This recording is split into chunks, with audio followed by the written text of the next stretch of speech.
अस्सलाम वालेकुम। Live with Adil Shahzeb के साथ मैं हूं आपका मेजबान। पाकिस्तान में सियासी और आईनी बुरान किसी भी तरह थमने का नाम नहीं ले रहा। बज़ाहिर हुकूमत और अदलिया एक दूसरे के खिलाफ सफ आरा हो चुकी हैं और टकराव की ये सूरत हाल संगीन होती जा रही है। इसी तरह सुप्रीम कोर्ट ने आज चीफ जस्टिस ऑफ पाकिस्तान के इख्तियारात में कमी से मुतालिक पार्लिमान से मंजूर करदा supreme Court practice and procedure bill के खिलाफ दायर दरख्वास्तें समाअत के लिए मुकर्रर करते हुए chief justice of Pakistan Umar Ata Bandial की सरबराही में 8 रुकनी लार्जर बेंच तश्कील दे दिया है। यानी एक दफ़ा फिर सीनियर जजेस को अहम आइनी मामले पर इसमें बेंच में शामिल नहीं किया गया। आपको याद दिलाते चलें कि कौमी असम्बली और सेनेट ने चीफ जस्टिस के इख्तियारात कम करने के लिए supreme Court practice and procedure bill मंजूर किया, जिसके तहत बेंच की तश्कील का इख्तियार चीफ जस्टिस की बजाय 3 रुकनी सीनियर जजेस की कमेटी को देने की सिफारिश की गई, जबकि 100 मोटो के खिलाफ अपील का राइट भी दिया गया। यह बिल कौमी असम्बली और सेनेट से मंजूरी के बाद सदर मुमलिकत को भिजवाया गया, जिन्होंने दस्तखत करने की बजाय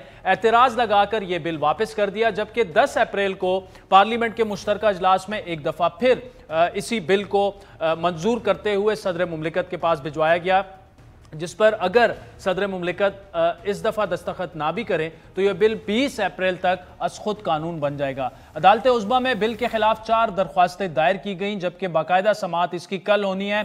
अब यहाँ कुछ अहम सवालात नाज़रीन बनते हैं। ये मामला बेंच की तश्कील पर चीफ जस्टिस के इख्तियारात से मुतालिक ही है, तो फिर कैसे सीनियर जजेस को बेंच में शामिल नहीं किया गया, जिस पर एक दफ़ा फिर शदीद एतराज़ात उठाए जा रहे हैं। इसी तरह ऑर्डर में यह भी तहरीर किया गया है कि यह मामला इस बिल को सेटिंग असाइड करने का है, तो क्या बेंच पहले ही जहन बना चुका है कि इस बिल को मुस्तरद किया जाएगा? एक और अहम सवाल यह है कि अब तक ये बिल कानून ही नहीं बना, नाफिजुल अमल भी नहीं, तो फिर कैसे इसकी पिटीशन जो है एक्सेप्ट करके और सुनी जा सकती है या इसे मुस्तरद करने की इस्तदा सुनी जा सकती है?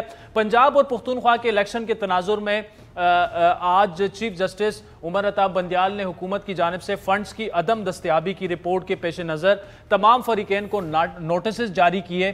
Governor state bank, secretary election commission, secretary खजाना और अटॉर्नी जनरल को 14 अप्रैल को चीफ जस्टिस के चैम्बर में तलब कर लिया गया है। नोटिस जारी करते हुए यह कहा गया है कि पंजाब में इंतखाबात के लिए फंड्स की अदम फरामी अदालती अहकामात की हुक्म अदूली है और हुक्म अदूली के नताइज कानून में वाज़े और सबके सामने है। बर वक्त इंतखाबात ना करवाना आइन को खतरे में डालना है। इंतखाबात जैसे अहम तरीन मामले पर फंड्स जारी ना करना फौरी तवज्जो का तलबगार है और अदालती अहकामात पर मनोअन अमल दरामद को यकीनी बनाया जाए। गवर्नर स्टेट बैंक जो है वो तमाम दस्तयाब वसाइल से मुतालिक तफसीलात भी अपने साथ लाएंगे, उन्हें हुक्म जारी कर दिया गया है। इसी तरह सेक्रेटरी इलेक्शन कमीशन को पंजाब और केपी इंतखाबात से मुतालिक तमाम रिकॉर्ड लाने के अहकामात भी जारी कर दिए गए हैं। सेक्रेटरी खजाना को भी रिकॉर्ड जारी करने के अहकामात जारी कर दिए गए हैं। 2 दिन पहले नाज़रीन आइन की 50वीं सालगिरह मनाएगी, जिस पर इस मौके पर साबिक सदर आसिफ अली जरदारी ने मुल्की हालात की संगीनी का तस्करा करते हुए ये कहा था कि डायलॉग की अथॉरिटी वज़ीर आज़म शहबाज शरीफ के पास है और इसलिए वो उनसे दरख्वास्त करेंगे कि ओपोजिशन से मुज़ाकरात करें और ओपोजिशन को भी मुज़ाकरात के लिए शहबाज शरीफ के पास आना होगा, क्योंकि वो वज़ीर आज़म है। ना सिर्फ पीपल्स पार्टी बल्कि नून लीग की क़यादत भी मुज़ाकरात के लिए रजामंदी उन्होंने जाहिर की। 2 रोज़ पहले मुस्लिम के लीडर और वफाकी वज़ीर तवानाई खुर्रम दस्तगीर ने भी जो कहा, इस बारे में आपके सामने रखते हैं।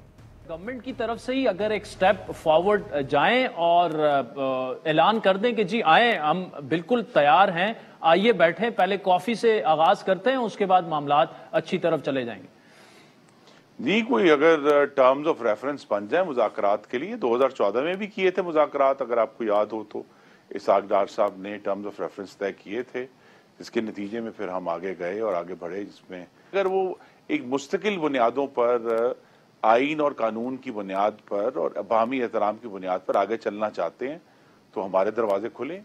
लेकिन इस मामले पर तहरीक इंसाफ में कुछ कंफ्यूजन नजर आती है। इस मामले पर पीटीआई की पार्टी पॉलिसी भी कंफ्यूजन का शिकार नजर आ रही है। गुज़श्ता हफ्ते हमारी प्रोग्राम में साबिक स्पीकर कौमी असम्बली असद कैसर ने मुज़ाकरात का तस्करा किया था। क्या उन्होंने कहा था, सुन ले जरा। खान साहब ने भी कहा, अब हम कहते हैं कि हमें डेट पे कोई आगे पीछे अगर कुछ थोड़ी बहुत होती है तो कोई नहीं, लेकिन उसके लिए कानून देखना पड़ेगा कि 90 डेज से कैसे आगे बढ़ाया जा सकता है। हाँ, अगर कोई कॉन्स्टिट्यूशनल अमेंडमेंट हो और उसमें हमें असम्बली में भी जाना पड़े, यानी अगर पहले तो हमारे साथ मुज़ाकरात करे, बैठे, ये तय करे कि हमने इलेक्शन करना है। हम जो है ना, हम बेसिकली चाहते भी हैं कि इलेक्शन ऐसा इलेक्शन हो कि कल किसी को इतराज ना हो कि इलेक्शन फेयर और फ्री नहीं हुआ। हम चाहते हैं कि फेयर, फ्री, ट्रांसपेरेंट इलेक्शन हो। जो हारे वो अपनी हार तस्लीम करे, जो जीते वो अपनी जीत को खुशी मनाए, मतलब, और मुल्क आगे बढ़े। उल्टा रवैया कर रहे हैं कि ये पोलराइजेशन की तरफ जा रहे हैं, मजीद जो है ना टकराव, अदालतों के साथ भी टकराव, इदारों के साथ भी टकराव और अपोजिशन के साथ भी टकराव। तो हम चाहते हैं कि आए, बैठे, इस पे बात करें, डिस्कस करें, और इसके लिए हम आईनी अमेंडमेंट की भी तैयार है। अगर एक दफा मतलब जरूरत हो कि हम एक दफा इसमें वो डालें कि अगर 90 डेज से आगे हो सकते हैं तो इससे ज्यादा नहीं। अब बड़ा क्लियरली असद कैसर साहब कह रहे थे मुज़ाकरात के लिए भी तैयार हैं, इंतखाबात में ताखीर के लिए हम आईनी तरमीम के लिए भी तैयार हैं। लेकिन शाह महमूद कुरैशी साहब के बकौल, कल वो हमारे प्रोग्राम में मौजूद थे, कि असद कैसर का जो बयान है वो पार्टी पॉलिसी नहीं है।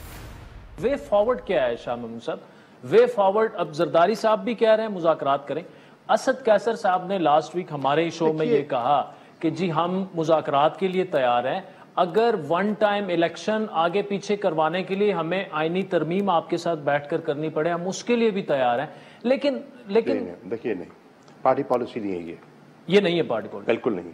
तो असद कैसर साहब की अपनी जाती राय, उन्होंने वजाहत भी कर दी उसकी। अच्छा, उन 3 असेंबलियों पे जिस पर मतलब वो अभी कायम है, उन पर निगोसिएशन हो सकती है, और जो तहलील हो चुकी हैं उस पर एक आइन का एक फैसला लागू हो चुका है, उस पर अमल दरामद हो जाए तो हम आगे बढ़ पाएंगे। नाज़रीन, इन तमाम मामलात पर गुफ्तगू करने के लिए हमें ज्वाइन किया है मुस्लिम लीग नून के सीनियर रहनुमा और साबिक वज़ीर आज़म शाहिद खाकान अब्बासी साहब। भाई साहब, आज लार्जर बेंच तश्कील दे दिया गया है, जो पार्लिमान ने एक मुश्तरका करारदाद मंजूर की थी और जिसमें चीफ जस्टिस के इख्तियारात के बारे में बात है। तफसील से हम आगे भी चलकर बात करेंगे। अब 8 रुकनी लार्जर बेंच बन गया है। इरफान कादिर साहब ये कह रहे हैं कि जी ये तनाव जो अब बन गया है हुकूमत और जुडिशरी के दरमियान, ये मुदाखलत की तरफ लेके जाएगा चीज़ों को, यानी वो उसी जानिब इशारा कर रहे हैं कि सब कुछ लपेटा भी जा सकता है। आपको भी ये खदशा है?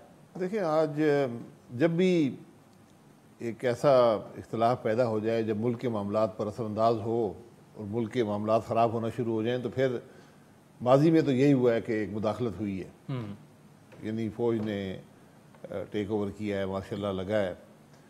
तो आज ये सब की जिम्मेदारी की बात यहाँ पर ना जाए। जो बेंच बन रहे हैं इन पे उंगलियाँ उठती हैं, उठ चुकी हैं, उठती हैं, सड़क से उठती हैं, वकला उठाते हैं, जज खुद उठाते हैं।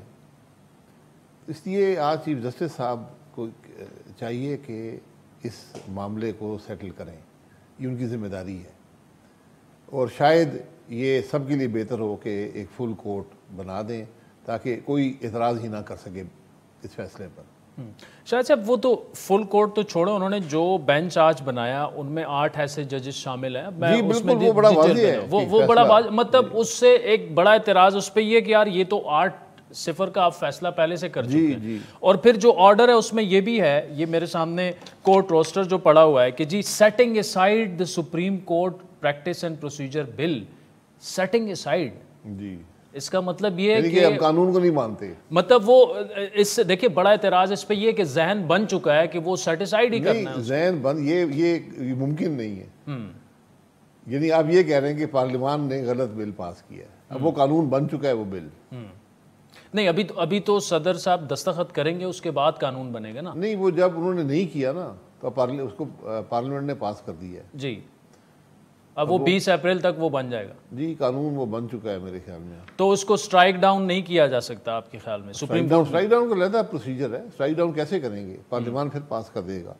ये आप सेट असाइड क्यों करना चाहते हैं? सिर्फ बेंच बनाने के लिए? यही मकसद है ना।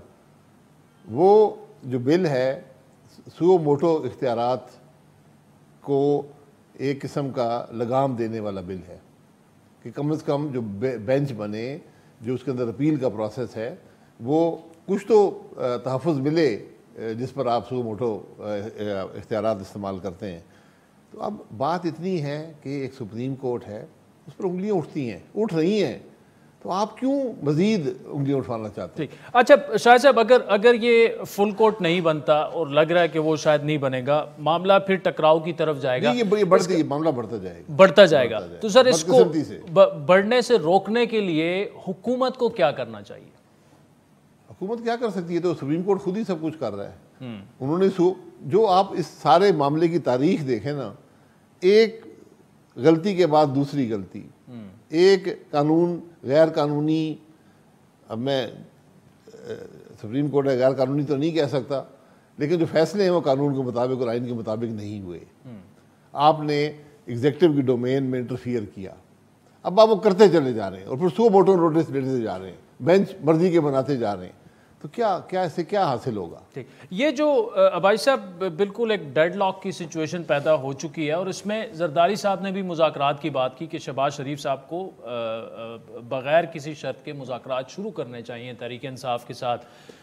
हुकूमत को एक कदम आगे बढ़कर ये इन मुज़ाकरात का ऐलान कर देना चाहिए कि आएँ आप बैठें, इंतखाबात हैं, कल हो रहे हैं, परसों हो रहे हैं, 2 महीने बाद हो रहे हैं, 3 महीने बाद हो रहे हैं, यही एक रास्ता है मुज़ाकरात का, आएँ बैठें और मुज़ाकरात करें। ये मुज़ाकरात किस मकसद के लिए?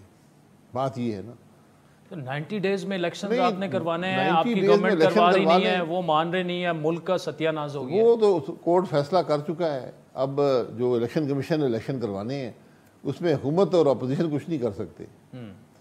मुज़ाकरात की अगर बात है तो वो आइंदा लाएमल के मुल्क के मामलात कैसे चलेंगे, इस पर मुज़ाकरात की ज़रूरत है। अच्छा अब भाई साहब, लेकिन पैसे तो गवर्नमेंट ने देना है ना, इलेक्शन कमेशन खुद से तो इलेक्शन नहीं करवा सकता, तो आपकी हुकूमत अगर पैसे ही नहीं दे रही, ये कॉन्टेम्प्ट ऑफ कोर्ट में नहीं आता? ये तो अब वो कल उन्होंने बुलाया है सेक्रेटरी फाइनेंस को जी, वो अगर बताएंगे कि क्या मसाइल हैं मुल्क के, क्यों नहीं दे पा रहे, प्रोसीजरल इशू है या कोई फाइनेंसिस का इशू है, ये वो बताएंगे आकर। कॉन्टेम्प्ट लगे तो शहबाज शरीफ साहब डिस्क्वालीफाई भी हो सकते हैं। जी हो सकते हैं जी, सुप्रीम कोर्ट कुछ भी कर सकता है, माजी आज भी कर सकते हैं। ये कैसा फैसला होगा अगर एक इलेक्टेड प्राइम मिनिस्टर को डिस्क्वालीफाई कर दिया जाए? और ये पहली दफ़ा नहीं है, पहली दफ़ा नहीं है, लेकिन अब तो वो कह रहे हैं ना कि आप गैर आइनी, मतलब एक सुप्रीम कोर्ट का हुक्म है, आप उसकी तामील नहीं कर रहे, आइन में दर्ज है 90 रोज़ में इंतखाबात होने, आप नहीं करा रहे तो आप घर जाएं, यू आर डिस्क्वालीफाइड। जी बिल्कुल, ये वो कह सकते हैं। पहले भी इस किस्म के फैसले हुए हैं, क्या उनसे मुल्क के हालात बेहतर हुए हैं? और वो फैसला जो आपने अपनी मर्जी के बेंच लगा कर किया, जिन बेंचों पर खुला एतराज़ है मुल्क के अंदर, तो आप क्या हासिल करेंगे? हुकूमत तोड़ के क्या हासिल कर लेंगे? भाई साहब, अगर शहबाज शरीफ साहब डिस्क्वालीफाई हो जाते हैं तो आप भी प्राइम मिनिस्टर तो बन सकते हैं फिर? नहीं, मैं उम्मीदवार नहीं हूँ प्राइम मिनिस्टर के लिए। नहीं, अगर आपको मैं नहीं हूँ, मैं नहीं बन सकता है, जो मैंने हैं सर्विंग तो आप हैं ना से। हाँ, लेकिन मैं उम्मीदवार नहीं हूँ इस बात। नहीं तो मियाँ साहब आपको कह सकते हैं कि शायद नहीं, मैं उम्मीदवार नहीं हूँ, मैं आप नहीं करना चाहिए। वजह क्या है भाई साहब? देखिए, जहाँ पे आज हालात हैं, मैं इससे ज़्यादा मुतमईन नहीं हूँ। जो मुल्क के हालात हैं और जो आज एक लीडरशिप का क्राइसिस है, पॉलिटिकल निज़ाम के अंदर भी, जुडिशरी के अंदर भी और फौज के अंदर भी, आज वो लीडरशिप नज़र नहीं आती जो मुल्क की ज़रूरत है। आज क्या हमें आज ये सारे मामलात आप देख लें, कभी जुडिशरी ने बात की है कि मुल्क के मसाइल क्या हैं, मुल्क की तकलीफ़ क्या है? कभी ये हमने देखा है कि ये साकिब निसार साहब करते थे डैम तक, पानी शॉर्टेज तक उनके वो डैम आज तक हिसाब नहीं आया कि वो डैम के पैसे कहाँ गए हैं। यकीन करें, आज मसाइल की बात तो करते थे ना, 5-6 साल की बात है, 5-6 साल पहले, और आज तक हिसाब नहीं आया कितने पैसे आए और किधर गए। वो बात मैं ये कह रहा हूँ ना, इस तरह मुश्किल मसाइल हल नहीं होते। आप अगर सर मौजूदा हालात से मुतमिन नहीं हैं तो उसमें एक बड़ा किरदार खुद आपकी जमात और आपकी हुकूमत का भी है। 1 साल तो अब हो गया है गवर्नमेंट को। जी, 1 साल से कुछ नहीं हल होगा, मैं आपको हकीकत से कहता हूँ। आज आप सर हल नहीं होगा, लेकिन मसाइल में इजाफा तो होगा ना, इजाफा होगा हो रहा है ना, और होगा, तो उसकी रिस्पॉन्सिबिलिटी तो आप लोगों को लेनी चाहिए। मैं रिस्पॉन्सिबिलिटी नहीं दूंगा, यकीनन हुकूमत ने काम किए हैं, उनकी रफ्तार में तेज़ी होनी चाहिए थी, मेरा भी ये ख्याल है, कुछ लोगों का भी ये ख्याल है, लेकिन कम से कम एक सिमत का तयन कर दिया कि हमने क्या मुश्किल फ़ैसले करने हैं, और मज़ीद एक सिलसिला आपके मुश्किल फ़ैसलों का रहेगा। लेकिन आज मेरा सिर्फ शिकवा या जो भी उसको समझें वो ये है कि आज मुल्क की बात करते हुए आपको नज़र आना चाहिए। आज अगर हम पॉलिटिकल लीडरशिप मुल्क की सियासत सियासत को तरजीह देगी मुल्क के मफाद पर, तो फिर नुकसान होगा। आज किसी जमात में कैपेसिटी नहीं है, बल्कि पूरे निज़ाम में शायद कैपेसिटी नहीं है कि मुल्क के मामलात को मैनेज कर सके। सर, इसका अगर इसकी कोई बात नहीं कर रहा तो इसका मतलब ये कि आंखें चुरा रही है आपकी जमात भी और बाकी जमातें भी। जी साहब, देखें आपका मकसद क्या, हुकूमत का मकसद क्या होता है कि फैसले कर सकें, मुल्क के मामलात चला सकें। मैं बार बार कहता हूँ, एक रुकावट हाइल है आपके रास्ते में, और भी बहुत सी रुकावटें, एक रुकावट नज़र आती है, उसका नाम है नैब। जब तक ये नैब रहेगा आपके मुल्क का निज़ाम नहीं चल सकता। क्या हमें ये नज़र नहीं आता? क्या ये PMLN ने नहीं देखा, PTI ने नहीं देखा? आप कैसे मुल्क फिर अपने आप को बेवकूफ़ बना रहे हैं कि ये इदारा आपने खड़ा किया हुआ है जिसने मफलूज कर दिया, कोई अफसर काम करने को तैयार नहीं है। नैब बिल्कुल एक इशू है, बड़ा इशू है, लेकिन नैब तो 90 रोज के अंदर इंतखाबात कराने में रुकावट नहीं है ना, या जो जुडिशरी की इस वक्त गवर्नमेंट के साथ टसल चल रही है। कल मुल्क कैसे चलेगा? इंतखाबात आप करवा दें। मैं इंतखाबात से मुझे कोई वो नहीं है, दो राय नहीं है। इंतखाबात का एक अमल है, उसका वक्त भी तयन है, उसका तरीक़ाकार भी तयन है आइन के अंदर, उसके मुताबिक वो हो जाएंगे। मैं ये कह रहा हूँ कि मुल्क कैसे चलेगा इसका तयन कर लेना, किसमें कैपेसिटी है। आज सियासी निज़ाम में जितने लोग हैं वो सब हुकूमत में रहे हैं पिछले 1 साल में, बिल्कुल रहे हैं। तो उन्होंने क्या डिलीवर किया? क्या वो मिलकर डिलीवर कर सकते हैं? फौज अपनी मामलात को देखे कि उसने क्या किया है माजी में, खुद देखें। मैं नहीं कहता हूं कि आप पब्लिकली देखें, जरा खुद देख लें कि इस मुल्क में क्या क्या हुआ। इतने क्या साराई या इतनी बातें या इतने फैक्ट्स आज आपको नज़र आते हैं। हर रोज़ एक नई बात आती है। जनरल बाजवा साहब ये कह गए, जनरल रईस साहब ने ये कहा, फलाने आदमी ने ये कहा, उसने इसको कहा, उसने किसी ने इलेक्शन चोरी कर दिया, किसी ने हुकूमत तोड़ दी, किसी ने डॉन लीक कर दिया। आप किधर जा रहे हैं? अगर हम आज भी सबक हासिल नहीं करेंगे तो कल हमने क्या करना है? इसमें भाई साहब एक इशू ये है ना कि जब भी कोई इक़्तिदार में आ जाए पॉलिटिकल पार्टी या जो भी प्राइम मिनिस्टर बन जाए, उनके अपने राब्ते तो होते हैं। जनरल बाजवा ने आपके बारे में भी कहा कि जी आप उनसे मिलते रहे हैं, घंटों घंटों मुलाकातें हुई हैं। वो आर्मी के चीफ थे, मैं प्राइम मिनिस्टर था, हमारी 100 से ज़्यादा मुलाकातें हुई हैं, उसमें कोई हर्ज नहीं है। लेकिन वो प्रोफेशनल मुलाकातें थी, मुल्क के मामलात में थी। अगर हम मिलकर एक इलेक्शन चोरी करने जा रहे थे, वो बात गलत है। आज आप जुडिशरी को देख लें, जुडिशरी क्या कर रही है? आपने उनसे ये रिक्वेस्ट नहीं की कि जो नवाज शरीफ साहब डिस्क्वालीफाई हो चुके हैं उनको आप मामलात को थोड़ा सा रिवर्स करें? या कभी भी नहीं, ये मुमकिन नहीं है, ये बात करने वाली नहीं है। वो कहाँ से कर लेते? तो ये लेफ्ट सुप्रीम कोर्ट के बेंच ने नवाज शरीफ साहब को नाअहल किया जी, तो बाजवा साहब क्या कर सकते थे? इल्जाम तो यही था कि उन्हीं के दबाव पे ये सब कुछ हो रहा था। उस वक्त आपकी पार्टी खुद कह रही थी रिवर्स करने के काबिल वो नहीं है।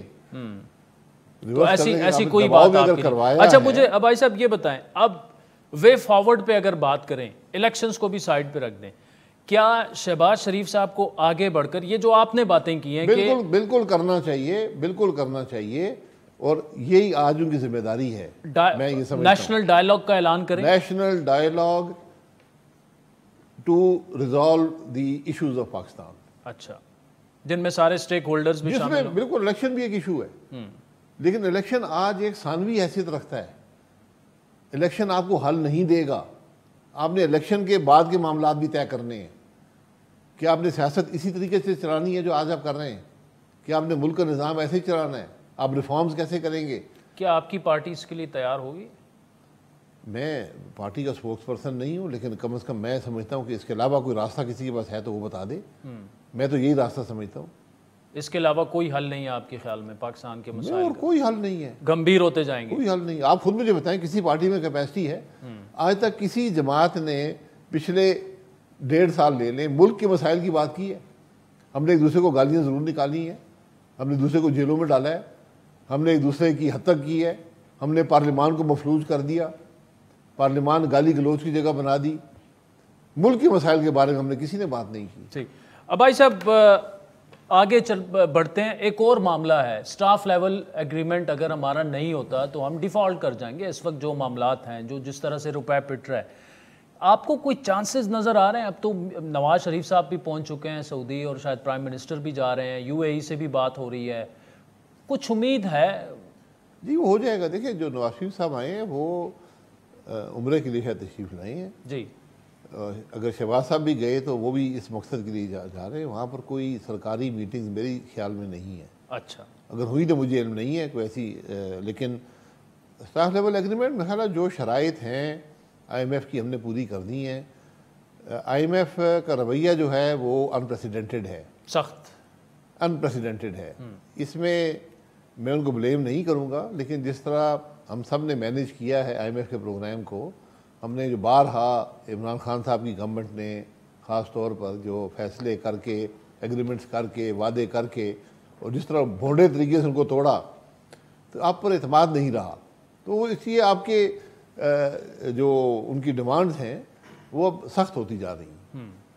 लेकिन मैं जो देखा है, जो कुछ मैंने देखा है, मुझे उसकी डिटेल्स का इल्म नहीं है, वो गैर मामूली हैं, गैर मामूली डिमांड्स हैं। अच्छा भाई साहब, उसमें क्या अमेरिका का कोई रोल आपको नज़र आ रहा है कि यार US जो है वो हम पर, वो IMF को, वो तो कह रहे हैं हमारा कोई लेना, हमारे डोमेन में ही नहीं है। हम क्या सारा ही कर सकते हैं ना। हाँ। हमें हमेशा साजिश नज़र आती है, लेकिन मैं ये कहता हूँ पहले अपने घर को दुरुस्त कर लें। जो IMF कह रहा है, IMF क्या कह रहा है? IMF कह रहा है कि आप एक ज़िम्मेदार मईशत को ज़िम्मेदार तरीके से चलाएं, और जब आपने गैर ज़िम्मेदारी का एक लंबा मुजाहरा किया हो और उसके बाद ज़िम्मेदारी आप पर नाफिज कर दी जाए, तो उसका असर अवाम पर पड़ता है। और हुकूमत की कोशिश ये होती है कि उन फैसलों का बोझ कम से कम अवाम पर आए। ये एक बैलेंस क्रिएट कर, एक IMF की डिमांड होती है, एक आपने बोझ कम करना, ये बैलेंस है। ठीक। अब भाई साहब, कल शाह महमूद साहब से गुफ्तगू हो रही थी, तो उनसे मैंने सवाल ये किया कि यार वे फॉरवर्ड, तो उन्होंने कहा सारे स्टेक होल्डर्स बैठे हैं। तो मैंने कहा यार फौज तो ये कह रही है उनका हमारा कोई मामलात से अब लेना देना नहीं है। उन्होंने कहा नहीं जी, ये I don't agree with this, उनका मामलात में लेना देना अब भी है और उनका था। आप एग्री करते हैं उनकी स्टेटमेंट से? मुझे कोई इल्म नहीं है, मेरा कोई मुझसे लेना देना नहीं है, तो मैं वाकिफ नहीं हूँ। उनसे होगा तो वो जानते हैं बेहतर। यानी अब आप ये तो कह सकते हैं कि वो मामलात नहीं चला रहे हुकूमत के जिस तरह पहले? मुझे कम से कम मुझे इल्म नहीं है, मुझे कोई ऐसी बात नज़र नहीं आती।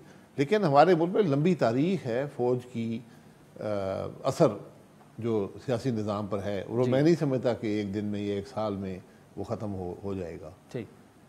नवाज शरीफ असर को आइन के दायरे के अंदर लाने की ज़रूरत है। ठीक। नवाज शरीफ साहब से भाई साहब आखिरी बार बात कब हुई थी आपकी? जी मेरी तकरीबन 10 दिन पहले। 10 दिन पहले जी। अच्छा, तो मतलब उनके साथ मामलात रिलेशंस आपके बिल्कुल दुरुस्त हैं? एक जो 35 साल से रिलेशनशिप है जी, मतलब एक जो तासुर ये है कि वो शायद आपसे नाराज हैं, आप जो बातें जिस तरह से कर रहे हैं पार्टी पॉलिसी के अगेंस्ट है शायद वो। मुझे मैंने कोई पार्टी पॉलिसी के खिलाफ बात नहीं की, और अगर मैंने की है तो मेरी पार्टी बिल्कुल ही इख्तियार रखती है कि मुझसे सवाल करे। ठीक। मुझसे कोई ऐसी बात मियाँ साहब ने नहीं की। अभी तक मियाँ साहब ने ऐसी कोई बात आपसे नहीं की। अब आना चाह रहे हैं वो पाकिस्तान उम्रे के बाद? उनकी ख्वाहिश है, उनकी ख्वाहिश है, लेकिन वो चाहते हैं कि मामलात जो हैं कम से कम जो ज़्यादती हुई है जमात के साथ, उसका रास्ता बनाया जाए, उस मामले को दुरुस्त करने का। जिन लोगों ने किया है उनके खिलाफ कार्रवाई की जाए। अच्छा, और जब तक अदालती मामला, ये उनका असूली मौक़िफ़ है। ठीक। ये नहीं कि वो इसरार कर रहे हैं कि यही कल इम्प्लीमेंट हो जाए, लेकिन ये असूली मौक़िफ़ है। उनके आने से मामलात बेहतर होंगे PMLN के? यकीनन हाँ, बहुत असर पड़ेगा, बहुत असर पड़ेगा। शाहिद खकाना भाई साहब, thank you so much for joining us. नाज़रीन, वक्त हो चाहता है एक ब्रेक के बाद कुछ आइनी और कानूनी मामलात पर हमें एक पैनल ज्वाइन करेगा बड़ा सीजन हमारे साथ।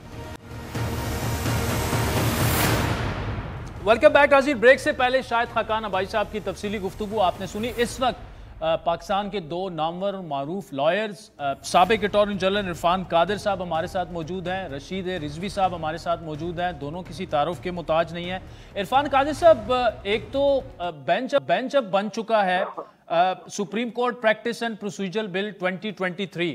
आपका मैं एक इंटरव्यू सुन रहा था जिसमें आप कह रहे थे कि ये टकराव की सूरत हाल अब पैदा हो गई है, जिसमें अब इंटरफेरेंस, मुदाखलत, यानी आपको ये खदशा है कि खुदा ना खास्ता डिरेल भी सिस्टम हो सकता है, मार्शल लॉ भी लग सकता है, ये बात उस तरफ जा रही है? देखें, अभी कानून बना नहीं और बेंच बन गया जी।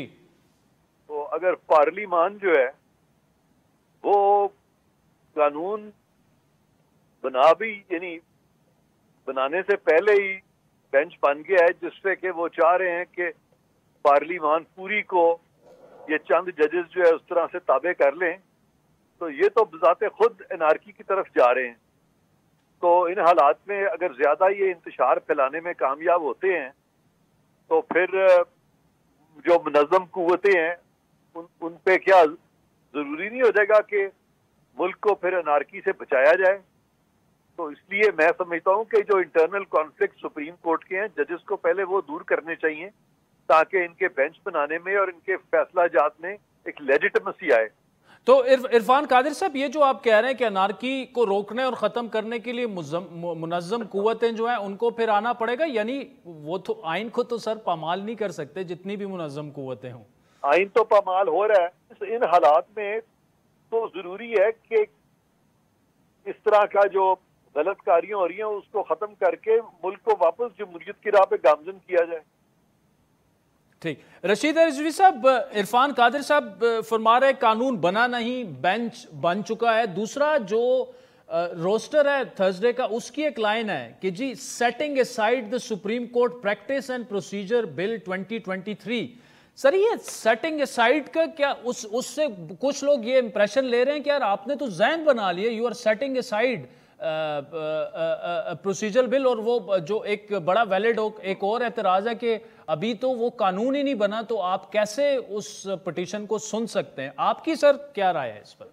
मैं तो बताऊंगा जो मेरा जितना भी तजर्बा है, हमेशा हमने किसी ऑर्डिनेंस को भी अगर चैलेंज किया है तो हाई कोर्ट और सुप्रीम कोर्ट कहती है कि इसे एक्ट तो बनने दें, उसके बाद फिर देखेंगे। यहाँ पे तो अब जाएगा प्रेसिडेंट के पास, वो 10 दिन नहीं उस पर अगर साइन करता तो तब ये लॉ बनेगा। ये इन हेस्ट जो है ना वो किया है उन्होंने, ये मैं समझता हूँ कि पब्लिक परसेप्शन को और स्ट्रॉन्ग करेगा। फिर जो बेंच का कॉन्स्टिट्यूशन है, जो लोग बातें कर रहे हैं कि ये टीम बैठेगी तो ये फैसला हो जाएगा, ये टीम बैठेगी तो ये फैसला हो जाएगा, ऐसी बातों को, ऐसी अफवाहों को बड़ी तक़वियत मिलती है इन हरकतों से। जब ये आप इस तरह से प्री मैच्योर स्टेजेस पे बेंचेस बना के और उनको फैसले लेने शुरू कर देते हैं, तो मैं समझता हूँ ये बहुत जल्दबाजी है। और आज तक की तो मेरे तजर्बे में तो मैंने नहीं देखा कि लॉ बनने से पहले कभी उस पर बेंच लगी हो। ऑफिस ऑब्जेक्शन लगा देता है कि ये कैसे हो सकता है। सर, वे फॉरवर्ड क्या है रशीद रिजवी साहब इसका? दूसरा देखें, असल मामला तो ये भी है ना कि ये पूरा ये जो procedure practice and procedure bill है, ये चीफ जस्टिस के इख्तियारात से मुतालिक है, तो होना तो यही चाहिए कि चूंकि उनके इख्तियारात से मुतालिक है तो वो खुद तो बेंच का हिस्सा भी ना बने। बड़ा एतराज़ हो रहा है। दूसरा सो मोटो के बारे में है, तो ये सारा जो एक मामला है, तो बेहतर ना होता कि जिस किस्म की बेंच फॉर्मेशन हो गई है, बड़ा एतराज़ तो, और ये पूरा मामला ही बेंच फॉर्मेशन का है, तो वो खुद अलग हो जाते, इन्हीं 8 लोगों का बना देते, लेकिन खुद उसमें ना होते। आप इस पर सर आप क्या कहेंगे? मैं समझता हूँ रूल ऑफ प्रोप्राइटरी जो है वो उनको रिक्यूज करना चाहिए था सुनने से ये केस, इसलिए कि उनकी अथॉरिटी है। आप देखें ना, मलिक असद केस में अजमल मियाँ साहब नहीं बैठे, उन्होंने यही कहा कि इसका जो फैसला होगा वो मेरे हक में जाएगा तो मैं नहीं बैठता। और पता नहीं हक में भी जाना था या खिलाफ जाना था, पहले 11 बेंच थी उसमें कौन किस तरफ जाता, लेकिन अजमल मियाँ नहीं बैठे। इसी तरीके से इतनी प्रेसिडेंट्स आपको मिलेंगी कि जब जजेस देखते हैं कि कुछ इस तरह से फैसला होता है। हम लोगों ने ऑब्जेक्शन रेज किया था काजी फाज ईसा के जब पिटीशन फाइल की थी, उनके रेफरेंस को चैलेंज किया था 2-3 जजेस के नाम, कि अगर ये पिटीशन अलाउ हो जाती है, सुप्रीम जुडिशियल काउंसिल में फैसला हो जाता है और कोई एडवर्स फैसला आता तो ये बेनिफिशियरी होंगे। वो लोगों ने रिक्यूज कर लिया। तो अमूमन जो किसी प्रोसीडिंग्स में कोई जज अगर बेनिफिशियरी होता है तो वो नहीं सुनता है, लेकिन वो एक बात बार बार कही जाती है और 200 साल से लॉ की रूल बनी हुई है कि justice should not only be done but seem to have been done. इंसाफ ऐसा हो कि होता हुआ नजर आए, वो चीज का फुकदान हो जाता है फिर इसमें। रशीद रिजवी साहब, इरफान कादिर साहब, thank you so much for joining us. राजी, आईनी काफ़ी गंभीर हो चुके हैं। पाकिस्तान बार काउंसिल इस पर उनका क्या मौक़िफ़ है ऑफिशियल? हमें हसन रजा पाशा साहब जो कि एग्जीक्यूटिव काउंसिल के चेयरमैन हैं, वो हमें ज्वाइन करेंगे हमारे साथ। वेलकम बैक नाज़रीन। इस वक्त हमारे साथ हसन रजा पाशा साहब मौजूद हैं, चेयरमैन है executive council Pakistan bar council के। पाशा साहब बहुत शुक्रिया। आज जो अब 8 रुकनी बेंच बना दिया गया है और इसमें वर्डिंग ये है, setting aside the Supreme Court practice and procedure bill 2020-23। Sir, इसका क्या मतलब लिया जाए? सेटिंग असाइड को कानूनी तौर पर अगर आप एक्सप्लेन कर दें, इसका मतलब क्या है? और क्या पाकिस्तान बार काउंसिल के ख्याल में आज जो उन्होंने फैसला किया है सुप्रीम कोर्ट के चीफ जस्टिस साहब ने, वो एक्सेप्टेबल है और इसी तरह होना चाहिए? फैसला तो अभी नहीं हुआ, लेकिन जो फैसला है वो नविश्ता दीवार है, पढ़ा जा सकता है। क्योंकि फॉर्मेशन ऑफ बेंच को अगर देखा जाए तो उसमें जो ऑनरेबल जज साहबान बेंच का हिस्सा बने हैं, वो ऑलमोस्ट हर एक को आप किसी से भी पूछ लें, जवाब यही आएगा कि ये जो बिल है इसको स्ट्राइक डाउन किया जा रहा है। आप देखें कि बिल अभी प्रोसेस में है, अभी एक्ट नहीं बना, लेकिन उसको उसकी पिटीशन को एंटरटेन करके नंबर लगा के फौरी तौर पे फिक्स कर दिया गया। शायद मैं समझता हूँ ज़ाती तौर पे बीइंग स्टूडेंट ऑफ लॉ कि ये थोड़ा सा जल्दबाजी की गई है। अगर एक्ट बन जाता फिर बेंच की तश्कील होती तो ये मुनासिब था। जी, तो सर पाकिस्तान बार काउंसिल इस पर क्या आपका मौकिफ क्या? एक तो एक कॉन्फ्रेंस आप करवा रहे हैं, उसके बारे में भी बताइए। अब तो मतलब अगर ये कल समाअत हो जाती है और ये स्ट्राइक डाउन हो जाता है, अभी एक कानून भी नहीं बना, तो फिर क्या हो सकता है, क्या किया जा सकता है और क्या किया जाएगा? देखें, लाहौर हाई कोर्ट की तरफ देखें तो उन्होंने ऐसी पिटीशन को ऑब्जेक्शन लगा के वापस कर दिया कि चूंकि ये अभी बिल की प्रोसेस में है, एक्ट बना नहीं है, तो इसलिए हम इसको एंटरटेन नहीं कर सकते। और इसी किस्म की पिटीशन यहाँ पे चैलेंज हुई तो फौरी तौर पे बेंच बन गया।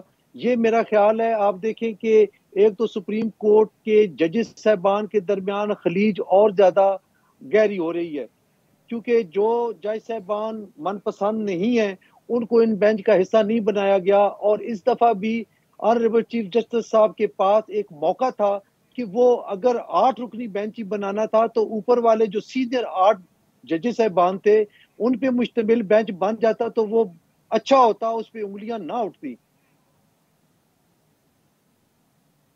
ठीक, जो तो सर आप सवाल का हिस्सा है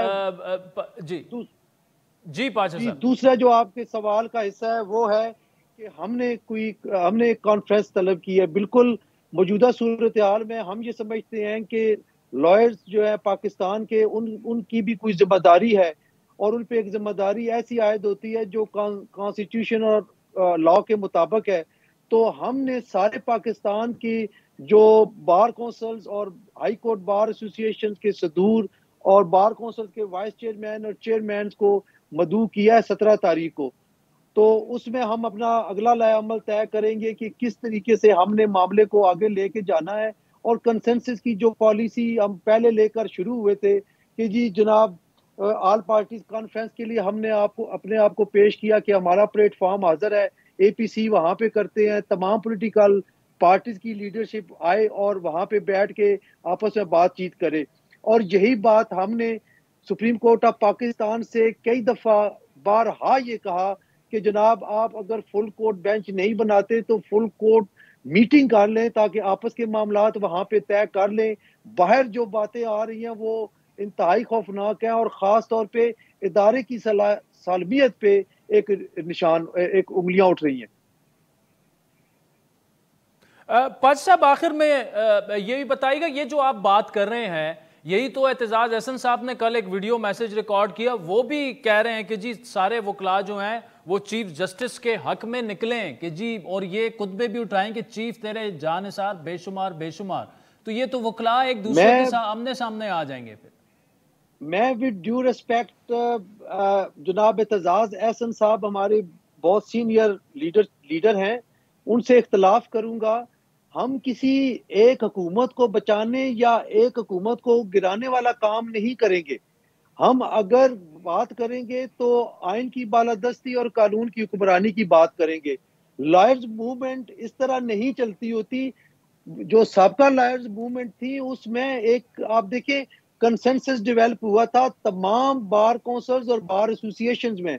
अब जो घट सीनियर 50 लोगों का गोल मेज कॉन्फ्रेंस करने जा रहे हैं जनाब लतीफ खोसा साहब और एतजाज एहसन साहब, वो उसमें हमें ऑन बोर्ड नहीं लिया गया। वो किस तरीके से वो लॉयर्स मूवमेंट चलाएंगे। और दूसरी बात एक और, फवाद चौधरी साहब लॉयर्स मूवमेंट की बात कर रहे हैं। जब आप देखें कि जिस वक्त लॉयर मूवमेंट चल रही थी तो वो परवेज मुशर्रफ जो कि एक आमर था उसके स्पोक्समैन थे, वो कैसे लॉयर्स मूवमेंट का ऐलान करते हैं। अगर कोई बार की मुंतखब क़यादत करती है तो फिर तो हम आमीन कहेंगे, बैठेंगे, बात करेंगे। आप किसी भी इलेक्टेड बॉडी को आप एतमाद में नहीं लेते और आप बजाय इसके कि अपने कारकुनों को सड़कों पे लेके आए, मूवमेंट उनके जरिए चलाएं, आप लॉयर्स मूवमेंट के पीछे की आड़ में ये काम करना चाहते हैं। पाकिस्तान के लॉयर्स इतने मासूम नहीं है कि वो आपकी बातों में आए। हाँ, जब कभी हमने ये महसूस किया कि आइन जो है उसको सबोटेज किया जा रहा है, कानून को तोड़ा जा रहा है, तो फिर लॉयर्स जरूर सड़कों पे आएंगे, लेकिन ऐसे नहीं आएंगे जिस तरह उनकी ख्वाहिश है। हसन रजा पाशा साहब, चेयरमैन एग्जीक्यूटिव काउंसिल पाकिस्तान बार, हम मौजूद थे। नाज़रीन, आपने सुन लिया जो उनका मौक़िफ़ था। तो आज के प्रोग्राम पर फीडबैक ज़रूर दीजिएगा। हमारा ट्विटर हैंडल है @आदिल शाह ज़ेब। इजाज़त दीजिए, खुदा हाफ़िज़।